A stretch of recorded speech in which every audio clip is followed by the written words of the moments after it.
Hello students, my name is Rajni Dhiman and I am here to represent the topic pedigree analysis, sickle cell anemia and thalassemia.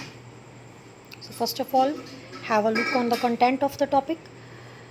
First of all, we have to cover the definition, usefulness of pedigree analysis, sickle cell anemia, thalassemia and problems related to the topics. So what is pedigree analysis?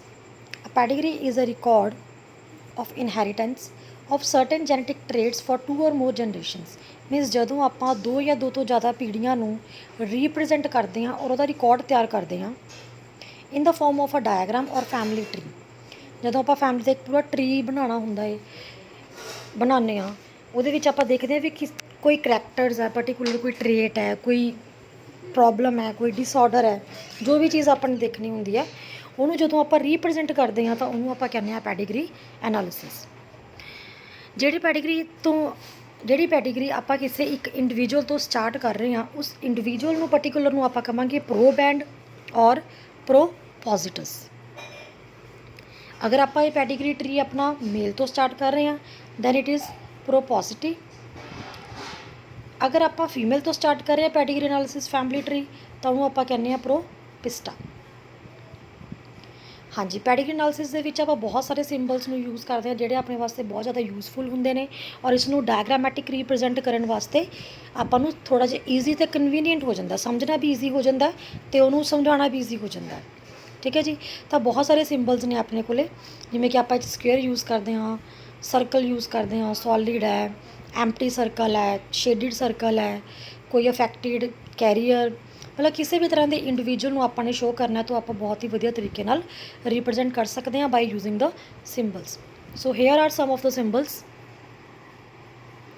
ਮੇਲ ਨੂੰ ਆਪਾਂ represent ਕਰਨਾ square ਦੀ farm ਦੇ ਵਿੱਚ ਅਗਰ square ਆਪਣੇ ਕੋਲ empty ਹੈ it means ਕਿ ਉਹ ਵਾਲਾ ਮੇਲ ਜਾਂ ਤਾਂ ਕੈਰੀਅਰ ਹੋ ਸਕਦਾ ਹੈ ਜਾਂ ਫਿਰ ਉਹ ਨਾਰਮਲ ਹੋ ਸਕਦਾ ਹੈ ਮੀਨਸ ਦੇਰ ਆਰ ਟੂ ਆਪਸ਼ਨਸ ਜਾਂ ਤਾਂ ਮੇਲ ਕੈਰੀਅਰ ਹੈ ਉਸ ਪਰਟੀਕੂਲਰ ਟਰੇਟ ਦੇ ਲਈ ਜਾਂ ਫਿਰ ਉਹ ਬਿਲਕੁਲ ਨਾਰਮਲ ਹੈ ਨੈਕਸਟ ਫੀਮੇਲ ਨੂੰ ਆਪਾਂ ਰਿਪਰਜੈਂਟ ਕਰਨਾ ਹੈ ਸਰਕਲ ਦੇ ਵਿੱਚ ਸਰਕਲ ਦੀ ਸ਼ੇਪ ਦੇ ਵਿੱਚ ਦੈਨ ਆਪਣੇ ਕੋਲ ਕਾਈਟ ਸ਼ੇਪ ਬਣੀ ਹੋਈ ਹੈ ਜਿਹਨੂੰ ਆਪਾਂ ਰੋਮਬਸ ਵੀ ਕਹਿੰਦੇ ਹਾਂ ਮੈਥਸ ਦੇ ਵਿੱਚ ਇਸ ਨੂੰ ਆਪਾਂ ਕਹਿੰਦੇ ਹਾਂ ਸੈਕਸ ਅਨਸਪੈਸੀਫਾਈਡ ਮੀਨਸ ਹਾਲੇ ਤੱਕ ਆਪਾਂ ਨੂੰ ਨਹੀਂ ਪਤਾ ਕਿ ਉਹ ਮੇਲ ਹੈ ਜਾਂ ਫੀਮੇਲ ਹੈ ਜਾਂ ਕੋਈ ਥਰਡ ਸੈਕਸ ਹੈ ਦੈਨ ਡਿਸੀਜ਼ਡ ਇੰਡੀਵਿਜੂਅਲਸ ਹੁੰਦੇ ਨੇ ਜਿਹੜੇ ਹੁਣੀ ਜਿਨ੍ਹਾਂ ਦੀ ਡੈਥ ਹੋ ਚੁੱਕੀ ਹੈ ਅਫੈਕਟਿਡ individuals are symbolized by the shaded circle for the male and shaded square for the male and shaded circle for the female. Then proband ਆਪਣੇ ਕੋਲੇ ਉਹ ਜਨਰੇਸ਼ਨ ਹੈ ਜਿੱਥੋਂ ਆਪਣੇ ਫੈਮਿਲੀ ਟਰੀ ਜਾਂ ਪੈਡੀਗਰੀ ਐਨਾਲਿਸਿਸ ਸਟਾਰਟ ਕਰਨਾ ਹੈ ਜਿਹੜੀ ਆਪਾਂ ਫਸਟ ਜਨਰੇਸ਼ਨ ਲੈ ਕੇ ਚੱਲਾਂਗੇ ਉਹਨੂੰ ਆਪਾਂ ਰਿਪਰੈਜ਼ੈਂਟ ਕਰਦੇ ਹਾਂ ਇੱਕ ਸਕੁਅਰ ਨੀਚੇ ਆਪਾਂ ਨੇ ਐਰੋ ਲਗਾਉਣਾ ਹੈ individuals and generations are represented by the last diagram ਇਹਦੇ ਵਿੱਚ ਆਪਾਂ ਨੇ ਇੱਕ ਛੋਟਾ ਜਿਹਾ ਪੈਟਰਨ ਜਿਹਾ ਬਣਾ ਕੇ ਦੱਸਿਆ ਹੋਇਆ ਜਿਹਦੇ ਵਿੱਚ ਆਪਾਂ ਜਨਰੇਸ਼ਨਸ ਨੂੰ ਸ਼ੋਅ ਕਰ ਸਕਦੇ ਹਾਂ ਔਰ ਅੱਗੇ ਇਹਨੂੰ ਆਪਾਂ ਕੰਟੀਨਿਊ ਵੀ ਕਰ ਸਕਦੇ ਹਾਂ then mating is represented bye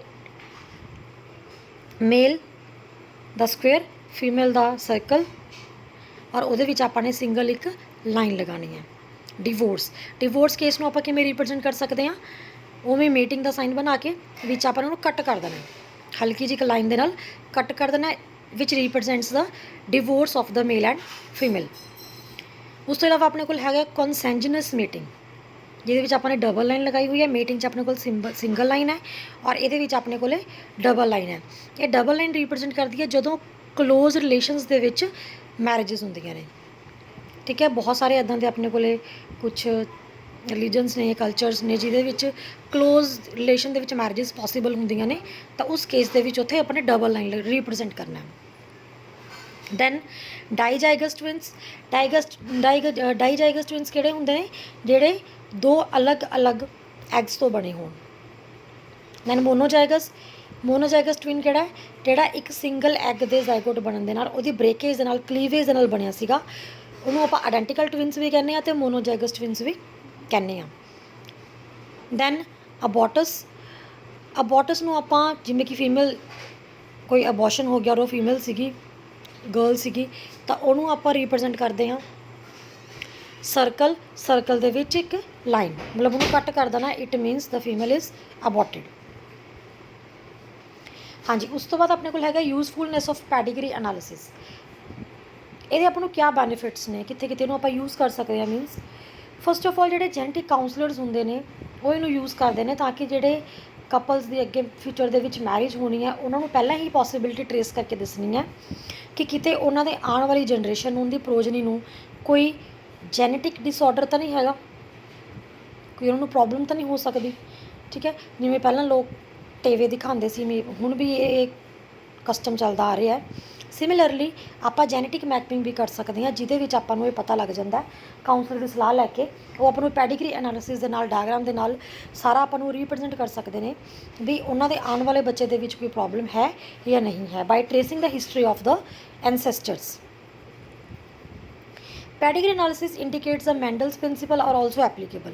ਹਾਂਜੀ, ਜੋ ਤੁਸੀਂ ਮੈਂਡਲ ਦੇ ਪ੍ਰਿੰਸੀਪਲ ਪੜ੍ਹੇ ਨੇ ਚੈਪਟਰ ਦੀ ਸਟਾਰਟਿੰਗ ਦੇ ਵਿੱਚ, law of dominance, segregation, independent assortment, ਉਹ ਸਾਰੇ ਹੀ ਲਾਅ ਜਿਹੜੇ ਹੈਗੇ ਨੇ ਉਹ ਹਿਊਮਨ ਜੈਨੇਟਿਕਸ ਦੇ ਵਿੱਚ ਵੀ ਐਪਲੀਕੇਬਲ ਨੇ, ਪਰ ਉਹਨਾਂ ਵਿੱਚ ਕੁਛ ਨਾ ਕੁਛ ਮੋਡੀਫਿਕੇਸ਼ਨਸ ਨੇ, ਕਿਉਂਕਿ ਜਿਹੜੇ ਉਹ ਵਾਲੇ ਮੈਂਡਲ ਨੇ ਐਕਸਪੈਰੀਮੈਂਟ ਕੀਤਾ ਸੀਗਾ ਉਹ ਪੀ ਪਲਾਂਟ 'ਤੇ ਕੀਤਾ ਸੀਗਾ, ਇੱਥੇ ਆਪਾਂ ਹਿਊਮਨਸ ਦੀ ਗੱਲ ਕਰਦੇ ਪਏ ਹਾਂ, ਤਾਂ ਡੈਟਸ ਮੀਨ ਡਿਫਰੈਂਸ ਤਾਂ ਹੋਏਗਾ ਹੀ ਹੋਏਗਾ, ਇੰਡੀਵਿਜੂਅਲ ਡਿਫਰੈਂਸਿਸ ਨੇ, ਤਾਂ ਥੋੜ੍ਹੇ ਬਹੁਤੇ ਡਿਫਰੈਂਸਿਸ ਦੇ ਨਾਲ ਬਟ ਉਹ ਜਿਹੜੇ ਲਾਅ ਨੇ ਲਾਗੂ ਹੁੰਦੇ ਨੇ।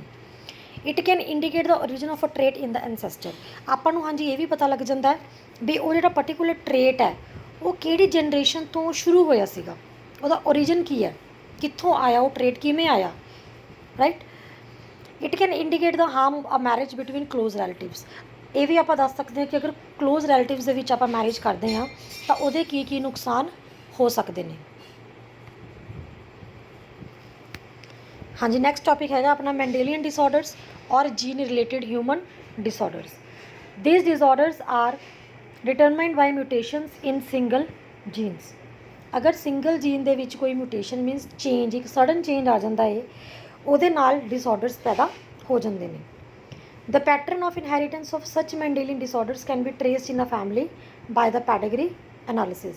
ਆਪਾਂ pedigree analysis ਦੇ ਨਾਲ ਇਹ ਸਾਰਾ ਕੁਝ ਟਰੇਸ ਕਰ ਸਕਦੇ ਹਾਂ, ਮੀਨਸ ਆਪਾਂ ਪਤਾ ਲਗਾ ਸਕਦੇ ਹਾਂ।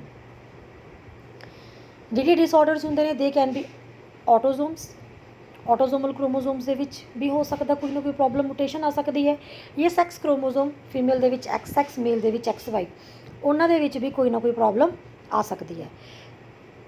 These are of 2 types. ਇਹ 2 ਟਾਈਪ ਦੇ ਆਪਣੇ ਕੋਲ ਡਿਸਆਰਡਰਸ ਹੋ ਸਕਦੇ ਨੇ, ਰਿਸੈਸਿਵ ਟ੍ਰੇਟਸ ਹੁੰਦੇ ਨੇ ਅਤੇ ਡੋਮੀਨੈਂਟ ਟ੍ਰੇਟਸ ਹੁੰਦੇ ਨੇ। ਠੀਕ ਹੈ, ਉਹ ਡਿਪੈਂਡ ਕਰਦਾ ਕਿ ਕੋਈ ਟ੍ਰੇਟ ਆਪਾਂ ਨੂੰ ਆਪਣੇ ਆਪ ਨੂੰ ਕਿੰਨੀ ਕੁ ਜਲਦੀ ਐਕਸਪ੍ਰੈਸ ਕਰ ਰਹੇ ਹੈ। ਅਗਰ ਉਹ ਜ਼ਿਆਦਾ ਐਕਸਪ੍ਰੈਸ ਕਰ ਰਿਹਾ ਡੋਮੀਨੈਂਟ ਹੈ, ਅਗਰ ਉਹ ਦਬਿਆ ਹੋਇਆ ਟ੍ਰੇਟ ਹੈ ਤਾਂ ਰਿਸੈਸਿਵ ਟ੍ਰੇਟ ਹੈ।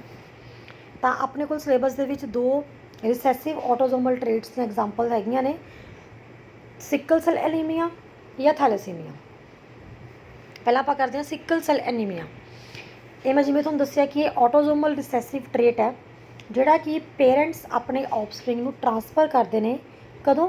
ਜਦੋਂ ਦੋਨੋਂ ਦੇ ਦੋਨੋਂ ਪੇਰੈਂਟਸ ਮਤਲਬ ਫਾਦਰ ਅਤੇ ਮਦਰ ਇਸ ਟ੍ਰੇਟ ਦੇ ਲਈ ਕੈਰੀਅਰ ਹੁੰਦੇ ਨੇ। ਠੀਕ ਹੈ, ਫਾਦਰ ਅਤੇ ਮਦਰ ਜਦੋਂ ਇਸ ਪਰਟੀਕੂਲਰ ਟ੍ਰੇਟ ਦੇ ਲਈ ਕੈਰੀਅਰ ਹੋਣਗੇ, ਮਤਲਬ ਉਹ ਆਪ ਅਫੈਕਟਿਡ ਨਹੀਂ ਹੈਗੇ, ਦੇ ਆਰ ਕੈਰੀਅਰਸ, ਤਾਂ ਉਹ ਆਪਣੇ ਆਉਣ ਵਾਲੀ ਜਨਰੇਸ਼ਨ ਦੇ ਵਿੱਚ ਇਹ ਟ੍ਰੇਟ ਨੂੰ ਪਾਸ ਕਰ ਸਕਦੇ ਨੇ ਔਰ ਉਹ ਉਹਨਾਂ ਦਾ ਬੱਚਾ ਕਿਆ ਹੋਏਗਾ, ਸਿਕਲ ਸੈਲ ਐਨੀਮਿਕ। ਇਸ ਡਿਜ਼ੀਜ਼ ਨੂੰ ਕੰਟਰੋਲ ਕੌਣ ਕਰਦਾ ਹੈ? It is controlled by a single pair of allele HbA HbS। HbA normal ਹੈ, ਨੋਰਮਲ ਉਹ 'ਚ RBC ਬਣਦੇ ਨੇ। HbS ਦੇ ਵਿੱਚ ਸਿਕਲ ਸੈਲ ਸ਼ੇਪਡ RBC ਬਣ ਜਾਂਦੇ ਨੇ, ਮਤਲਬ ਦਾਤੀ ਵਰਗੇ ਬਿਲਕੁਲ ਤਿੱਖੇ ਤਿੱਖੇ ਜਿਹੜੇ ਸੈਲਸ ਨੇ ਆਪਣੇ RBC ਨੇ, ਉਹਦੀ ਸ਼ੇਪ ਚੇਂਜ ਹੋ ਜਾਂਦੀ, ਤਿੱਖੇ ਬਣ ਜਾਂਦੇ ਨੇ। ਹਾਂਜੀ, ਆਪਣੇ ਕੋਲ 3 ਪੋਸੀਬਿਲਿਟੀਜ਼ ਨੇ ਜੀਨੋਟਾਈਪ ਦੀਆਂ ਜਿਹੜੀਆਂ ਇਸ ਫੀਨੋਟਾਈਪ ਨੂੰ ਸ਼ੋਅ ਕਰਦੀਆਂ ਨੇ। ਤੁਸੀਂ ਜੀਨੋਟਾਈਪ ਅਤੇ ਫਿਨੋਟਾਈਪ ਬਾਰੇ ਤੁਹਾਨੂੰ ਪਤਾ ਹੋਣਾ। ਜਿਹੜਾ ਆਪਣਾ ਜੈਨੇਟਿਕ ਮੇਕਅਪ ਹੈ ਉਹ ਜੀਨੋਟਾਈਪ ਹੈ, ਜੋ ਆਪਣੀ ਫਿਜ਼ੀਕਲ ਅਪੀਅਰੈਂਸ ਹੈ ਉਹ ਆਪਣੀ ਫਿਨੋਟਾਈਪ ਹੁੰਦੀ ਹੈ। heterozygous individuals appear apparently unaffected but they are carrier of the disease as there is 50% probability of transmission of the mutant gene to the progeny। ਹਾਂਜੀ, ਅਗਰ ਕਿਸੇ ਇੰਡੀਵਿਜੂਅਲ ਦੇ ਕੋਲ ਇਹ ਵਾਲਾ ਕੰਬੀਨੇਸ਼ਨ ਹੈਗਾ HbA HbS, ਇਟ ਮੀਨਸ ਕਿ ਉਹ ਇੰਡੀਵਿਜੂਅਲ ਕੈਰੀਅਰ ਹੈ ਇਸ ਟ੍ਰੇਟ ਦੇ ਲਈ, ਇਸ ਕਰੈਕਟਰ ਦੇ ਲਈ, ਔਰ ਉਹਦੇ ਇਸ ਟ੍ਰੇਟ ਨੂੰ ਅੱਗੇ ਪਾਸ ਕਰਨ ਦੇ ਚਾਂਸਿਸ ਓਬਵੀਅਸਲੀ ਕਿੰਨੇ ਹੋ ਗਏ? 50%, ਕਿਉਂਕਿ ਇੱਕ HbA ਹੈ ਨੋਰਮਲ ਹੈ, ਇੱਕ HbS ਹੈ ਸਿਕਲ ਸੈਲ ਐਨੀਮਿਕ ਹੈ। ਤਾਂ ਓਬਵੀਅਸਲੀ ਦੋਨਾਂ ਦੇ ਵਿੱਚੋਂ ਸਿਰਫ ਇੱਕ ਹੀ ਅਫੈਕਟਿਡ ਹੈ, ਤਾਂ ਇਹਦਾ ਮਤਲਬ ਕਿ ਉਹਦੇ ਦੋਨਾਂ ਵਿੱਚੋਂ 50% ਚਾਂਸਿਸ ਹੋ ਗਏ ਉਹਨੂੰ ਅੱਗੇ ਜਾ ਕੇ ਪਾਸ ਆਊਟ ਕਰਨ ਦੇ ਲਈ। ਔਰ ਉਹ ਵੀ ਡਿਪੈਂਡ ਕਰਦਾ ਕਿ ਅਗਰ ਉਹਦਾ ਨਾਲ ਵਾਲਾ ਪਾਰਟਨਰ ਵੀ ਕੈਰੀਅਰ ਹੈ ਜਾਂ ਅਫੈਕਟਿਡ ਹੈ, ਤਾਂ ਹੀ ਉਹ ਟ੍ਰੇਟ ਅੱਗੇ ਜਾ ਕੇ ਇੰਡੀਵਿਜੂਅਲ ਦੇ ਵਿੱਚ ਆ ਸਕਦਾ। ਅਗਰ ਉਹ ਖੁਦ ਕੈਰੀਅਰ ਹੈ, ਫੀਮੇਲ ਕੈਰੀਅਰ ਹੈ, ਔਰ ਉਹਦਾ ਜੋ ਹਸਬੈਂਡ ਹੈ ਉਹ ਬਿਲਕੁਲ ਨੋਰਮਲ ਹੈ, ਤਾਂ ਅੱਗੇ ਜਨਰੇਸ਼ਨ ਦੇ ਵਿੱਚ ਉਹ ਜਿਹੜਾ ਪ੍ਰੋਜਨੀ ਬਣੂਗੀ ਉਹ ਕੈਰੀਅਰ ਹੀ ਬਣੇਗੀ, ਉਹ ਅਫੈਕਟਿਡ ਨਹੀਂ ਬਣੇਗੀ। ਹਾਂਜੀ, ਸਿਕਲ ਸੈੱਲ ਐਨੀਮੀਆ ਦੇ ਵਿੱਚ ਜਿਹੜੇ RBC ਨੇ ਉਹ ਆਪਣੀ ਨੋਰਮਲ ਸ਼ੇਪ ਨੂੰ ਛੱਡ ਕੇ, ਤੁਸੀਂ ਦੇਖ ਸਕਦੇ ਹੋ ਆ ਉਹਨਾਂ ਦੀ ਨੋਰਮਲ ਸ਼ੇਪ ਹੈ, ਰਾਊਂਡਡ ਹੁੰਦੇ ਨੇ ਉਹ, ਅਤੇ ਉਹ ਕਿਸ ਸ਼ੇਪ ਦੇ ਬਣ ਜਾਂਦੇ ਨੇ? ਸਿਕਲ ਸ਼ੇਪ ਦੇ ਬਣ ਜਾਂਦੇ, ਤਿੱਖੇ ਤਿੱਖੇ ਬਣ ਜਾਂਦੇ ਨੇ।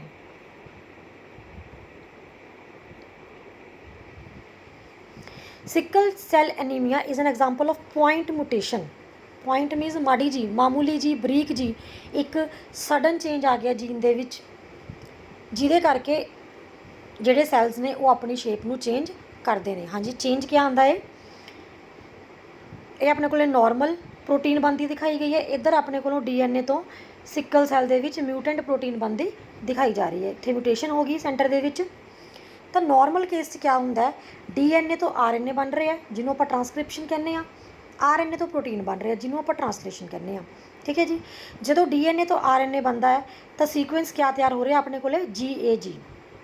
ਉਹ ਤੋਂ ਜਦੋਂ ਪ੍ਰੋਟੀਨ ਤਿਆਰ ਹੋਏਗਾ ਤਾਂ ਆਪਣੇ ਕੋਲ ਐਮੀਨੋ ਐਸਿਡ ਦਾ ਕਿਆ ਸੀਕੁਐਂਸ ਬਣੂਗਾ? GLU, ਯਾਨੀ ਕਿ glutamic acid. Amino acid glutamic acid is represented by GLU, short form ਆ ਦੀ। ਬਟ ਜਦੋਂ ਮਿਊਟੇਸ਼ਨ ਹੋ ਜਾਂਦੀ ਹੈ ਉਦੋਂ ਕਿਆ ਹੁੰਦਾ ਹੈ? ਆਪਣੇ ਕੋਲ ਸੀਕੁਐਂਸ ਚੇਂਜ ਹੋ ਜਾਂਦਾ ਹੈ GTG DNA ਦਾ, ਮਤਲਬ ਸਿਰਫ ਇੱਕ ਨਾਈਟ੍ਰੋਜਨ ਬੇਸ ਚੇਂਜ ਹੋਇਆ, ਜਿਹਦੇ ਕਰਕੇ RNA ਨੇ ਇਨਫੋਰਮੇਸ਼ਨ ਚੇਂਜ ਕਰ ਲਿੱਤੀ, GUG ਬਣ ਗਿਆ, ਜਿਹਦੇ ਕਰਕੇ ਜਿਹੜਾ ਪ੍ਰੋਟੀਨ ਬਣਨਾ ਸੀਗਾ RNA ਤੋਂ ਉਹ ਵੈਲਿਨ ਬਣਿਆ, VALINE, ਵੈਲਿਨ ਸ਼ਾਰਟ ਫਾਰਮ ਹੈ VAL। ਮੀਨਸ ਸਿਰਫ ਇੱਕ ਨਾਈਟ੍ਰੋਜਨ ਬੇਸ, ਮਤਲਬ A ਦੀ ਜਗ੍ਹਾ 'ਤੇ T ਲੱਗਣ ਨਾਲ, RNA ਵਿੱਚ A ਦੀ ਜਗ੍ਹਾ 'ਤੇ U ਲੱਗਣ ਦੇ ਨਾਲ ਗਲੂਟੈਮਿਕ ਐਸਿਡ ਦੀ ਥਾਂ 'ਤੇ ਵੈਲਿਨ ਬਣਨਾ ਸ਼ੁਰੂ ਹੋ ਗਿਆ, ਜਿਹਦੇ ਕਰਕੇ ਨੋਰਮਲ RBC ਨੇ ਆਪਣੀ ਸ਼ੇਪ ਚੇਂਜ ਕਰਕੇ ਸਿਕਲ ਸੈੱਲ ਐਨੀਮਿਕ ਜਾਂ ਸਿਕਲ ਸ਼ੇਪ ਜਿਹੜੀ ਉਹ ਲੈ ਲਈ। ਹਾਂਜੀ, the disease is caused by the substitution of glutamic acid. ਇੱਥੇ ਗਲੂਟੈਮਿਕ ਐਸਿਡ ਦੀ ਜਗ੍ਹਾ 'ਤੇ ਕੌਣ ਬਣ ਜਾਂਦਾ ਹੈ? ਵੈਲਿਨ ਬਣ ਜਾਂਦਾ ਹੈ। ਕਿੱਥੇ ਬਣਦਾ ਹੈ? At the 6th position of the beta globin chain of the haemoglobin molecule. ਆਪਾਂ ਨੂੰ ਪਤਾ ਕਿ ਆਪਣੇ ਬਲੱਡ ਦੇ ਵਿੱਚ ਪਿਗਮੈਂਟ ਹੈ ਹੀਮੋਗਲੋਬਿਨ। ਹੀਮੋਗਲੋਬਿਨ ਦੀਆਂ ਚੇਨਸ ਨੇ ਅਲਫਾ ਚੇਨ, ਬੀਟਾ ਚੇਨ। ਉਹਦੇ ਵਿੱਚ ਜਿਹੜੀ ਬੀਟਾ ਚੇਨ ਹੈ ਉਹਦੀ 6ਵੀਂ ਪੋਜੀਸ਼ਨ ਦੇ ਉੱਪਰ ਗਲੂਟੈਮਿਕ ਐਸਿਡ ਬਣਨਾ ਸੀ, ਪਰ ਕੀ ਬਣ ਗਿਆ? ਵੈਲਿਨ। ਠੀਕ ਹੈ ਜੀ, ਬਣਨਾ ਸੀ 6ਵੀਂ ਪੋਜੀਸ਼ਨ ਦੇ ਉੱਪਰ ਗਲੂਟੈਮਿਕ ਐਸਿਡ, ਬਟ ਉੱਥੇ ਬਣ ਜਾਂਦਾ valine. The substitution of amino acid in the globin protein results due to the single base substitution at the 6th codon of the beta globin gene from GAG to GUG। ਤੁਸੀਂ last ਦੇ ਵਿੱਚ ਦੇਖ ਸਕਦੇ ਹੋ ਇੱਥੇ GAG ਬਣਨਾ ਸੀਗਾ, but ਕਿਆ ਬਣ ਗਿਆ ਆਪਣੇ ਕੋਲੇ? ਹਾਂਜੀ, ਆ ਦੇਖੋ GAG ਬਣਨਾ ਸੀ, ਬਟ ਇੱਥੇ ਬਣ ਗਿਆ GUG। ਇਹੀ ਦੱਸਿਆ ਉਰੇ, ਜਿਹਦੇ ਕਰਕੇ ਕਿਆ ਆਉਂਦਾ? ਸ਼ੇਪ ਚੇਂਜ ਹੋ ਜਾਂਦੀ ਹੈ, ਔਰ ਬੋਡੀ ਦੇ ਵਿੱਚ ਜਿਹੜੇ RBC ਨੇ ਉਹਨਾਂ ਦੀ ਕੁਆਂਟਿਟੀ ਘਟਣੀ ਸ਼ੁਰੂ ਹੋ ਜਾਂਦੀ ਹੈ। ਨੈਕਸਟ ਆਪਣੇ ਕੋਲੇ ਆਟੋਜ਼ੋਮਲ ਡਿਸਆਰਡਰ ਹੈਗਾ ਥੈਲੇਸੀਮੀਆ। ਇਹ ਵੀ ਇੱਕ ਆਟੋਜ਼ੋਮ ਰਿਸੈਸਿਵ ਟ੍ਰੇਟ ਹੈ, ਬਲੱਡ ਨਾਲ ਰਿਲੇਟਿਡ ਪ੍ਰੋਬਲਮ ਹੈ, transmitted from parents to the offspring when both the partners are unaffected carrier for the genes. ਜਦੋਂ ਦੋਨੋਂ ਪੇਰੈਂਟਸ ਆਪ ਅਨਅਫੈਕਟਿਡ ਹੁੰਦੇ ਨੇ ਬਟ ਕੈਰੀਅਰ ਹੁੰਦੇ ਨੇ ਉਸ ਟ੍ਰੇਟ ਦੇ ਲਈ। ਇਸੇ ਕੇਸ ਦੇ ਵਿੱਚ ਉਹ ਆਪਣੇ ਆਉਣ ਵਾਲੀ ਜਨਰੇਸ਼ਨ ਨੂੰ, ਜਿਹਨੂੰ ਆਪਾਂ ਉਹਨਾਂ ਦੀ ਨੈਕਸਟ ਜਨਰੇਸ਼ਨ ਵੀ ਕਹਿ ਸਕਦੇ ਹਾਂ, ਆਫਸਪ੍ਰਿੰਗ ਵੀ ਕਹਿ ਸਕਦੇ ਹਾਂ, ਅਤੇ ਪ੍ਰੋਜਨੀ ਵੀ ਕਹਿ ਸਕਦੇ ਹਾਂ, ਉਹਨੂੰ ਉਹ ਅਫੈਕਟਿਡ ਕਰ ਸਕਦੇ ਨੇ। The defect could be due to either mutation or deletion which ultimately results in reduce rate of synthesis of one of the globin chains. ਹਾਂਜੀ, ਉੱਥੇ ਕੀ ਸੀਗਾ? ਚੇਨਸ ਬਣ ਰਹੀਆਂ ਸੀ, ਬਟ ਉੱਥੇ ਗਲਤ ਬੇਸ ਪੇਅਰ ਲੱਗ ਗਿਆ, ਜਿਹਦੇ ਕਰਕੇ ਇਨਫੋਰਮੇਸ਼ਨ ਗਲਤ ਕਨਵੇ ਹੋ ਗਈ ਔਰ ਗਲਤ ਪ੍ਰੋਟੀਨ ਬਣ ਗਿਆ। ਰਾਈਟ, ਇੱਥੇ ਕੀ ਹੈ? ਗਲੋਬਿਨ ਚੇਨ ਦੀ ਸਿੰਥੇਸਿਸ ਹੀ ਰੁਕ ਜਾਂਦੀ ਹੈ। ਧਿਆਨ ਨਾਲ ਸੁਣੋ, ਗਲੋਬਿਨ ਚੇਨ ਦੀ ਸਿੰਥੇਸਿਸ ਹੀ रुक जाती है। किहड़ियां ग्लोबिन चेन्स तुहानूं दस्सिया सी मैं अल्फा बीटा हुंदियां ने, इहदे विच अल्फा एंड अल्फा डैश जिहड़ियां चेन्स ने उन्हां दी सिंथेसिस रेट डिक्रीज हो जाता है। डैट मेकअप द हीमोग्लोबिन, क्योंकि उन्होंने हीमोग्लोबिन बनाना है, अल्फा बीटा चेन्स ने मिल के हीमोग्लोबिन बनाना है, बट इत्थे उन्हां दी सिंथेसिस दे विच रुकावट आ जाती है। तो उस रुकावट नूं ब्लड ना बनन दी जिहड़ी प्रोसैस है, रिड्यूस्ड प्रोसैस है, that is known as thalassemia. This causes the abnormal hemoglobin molecule resulting into anemia, which is the characteristic of the disease। ਤਾਂ ਜਿਹਨੂੰ ਇਹ ਪ੍ਰੋਬਲਮ ਹੋਏਗੀ ਉਹ ਐਨੀਮਿਕ ਹੋਏਗਾ, ਉਹ 'ਚ ਕਿਉਂਕਿ ਬਲੱਡ ਹੀ ਨਹੀਂ ਬਣਨਾ ਹੈਗਾ। ਜਦੋਂ ਬਲੱਡ ਨਹੀਂ ਬਣੇਗਾ ਤਾਂ ਉਸ ਕੰਡੀਸ਼ਨ ਨੂੰ ਆਪਾਂ ਕੀ ਕਹਿੰਦੇ ਆ, anaemia. Thalassemia can be classified into two main categories on the basis of which chain of hemoglobin is affected। हाँ जी, ਕਿਹੜੀ जीन की अफेक्टेड हो सकती है, ਇਹਦੇ ਉੱਪਰ क्या है, ਜਿਹੜਾ ਆਪਣਾ 16th क्रोमोसोम है, मतलब ऑटोसोम ਹੁੰਦਾ, फर्स्ट 22 क्रोमोसोम अपने ऑटोसोम्स ਹੁੰਦੇ ਨੇ, ਜਿਹੜਾ 16th क्रोमोसोम है ਉਹਦੇ ਉੱਪਰ HbA ਹੀਮੋਗਲੋबिन ए ਜਿਹੜੀ ਚੇਨ ਹੈ ਐਂਡ HbA ਹੀਮੋਗਲੋबिन A2 ਜਿਹੜੀ ਚੇਨ ਹੁੰਦੀ ਹੈ ਉਹ ਅਫੈਕਟਡ ਹੁੰਦੀਆਂ ਨੇ। ਦੂਜਾ ਥੈਲੇਸੀਮੀਆ ਕੇਸ ਹੁੰਦਾ ਜਿਹੜਾ alpha thalassemia, alpha dash thalassemia, ਇਹਦੇ ਵਿੱਚ ਜਿਹੜਾ ਆਪਣਾ क्रोमोसोम B ਹੁੰਦਾ ਉਹਦੇ ਵਿੱਚ ਹੀਮੋਗਲੋबिन बीटा चेन वो इफेक्टेड हो जाती है। इन्हां च हीमोग्लोबिन अल्फा 1, हीमोग्लोबिन अल्फा 2, देखो ध्यान नाल, हीमोग्लोबिन अल्फा 1, हीमोग्लोबिन अल्फा 2, और ये क्रोमोसोम नंबर 11th के उपर हीमोग्लोबिन बीटा चेन अफेक्टेड हो जाती है। ठीक है, और जी अपने पिछे प्रॉब्लम पढ़ी है सिकल सेल एनीमिया पढ़ी है डिसऑर्डर, वो जोड़ा ये सारा 6th चेन जी पोजीशन के उपर प्रॉब्लम चेंजिज आ रहे हैं, ग्लूटामिक एसिड तो वैलिन बनता पाया है, वो भी 16th क्रोमोसोम के उपर हो रहा है। ठीक है, 16th क्रोमोसोम के उपर हो रहा है, बट वो हो रहा है बीटा चेन के उपर। इधर हो रहा है अल्फा थैलेसीमिया अल्फा चेन के उपर 16th क्रोमोसोम के उपर, इधर हो रहा है 11th क्रोमोसोम की बीटा चेन के उपर। मतलब थैलेसीमिया के विच की है, ब्लड बनना घट जूगा, हौली हौली जी प्रोसैस स्लो डाउन हो जाती है। इसी करके आप कह सकते हैं thalassaemia is a qualitative problem in which synthesis of incorrect functioning of globin take place, क्योंकि रिड्यूस्ड अमाउंट के विच ब्लड जोड़ा है वो बनन लग जाता है। और sickle cell anemia is a quantitative problem of synthesizing too few globin chains. और जी ये वाली प्रॉब्लम है, ये अपने को प्रॉब्लमैटिक ग्लोबिन चेन्स बनन लग जांदियां ने, क्योंकि सैल की शेप ही चेंज होगी। तो ओबवियसली जो तिखे सैल्स बननगे तो उन्हें अपनी सर्कुलेटरी सिस्टम के पास होना है, वैसल्स के पास होना है, तो ओबवियसली उत्थे प्रॉब्लम आनी ही आनी है। So these are some of the questions which you have to write down in your notebooks and do it by yourself. ये इंपॉर्टेंट क्वेश्चंस ने इस चैप्टर के तीनों टॉपिक के नाल मैं एक टॉपिक लिता, क्वेश्चन लिता जो तुम सॉल्व करना है। ये तो बाद जो इनकी प्रॉब्लम्स आती हैं पैडिग्री एनालिसिस के रिलेटेड प्रॉब्लम्स ने वो थोनों अगले लैक्चर के विच सॉर्ट आउट करवाइया जाएगियाँ। Right, thank you. This is all about the pedigree analysis. I hope थोनों वीडियो समझ आई होएगी। So thank you.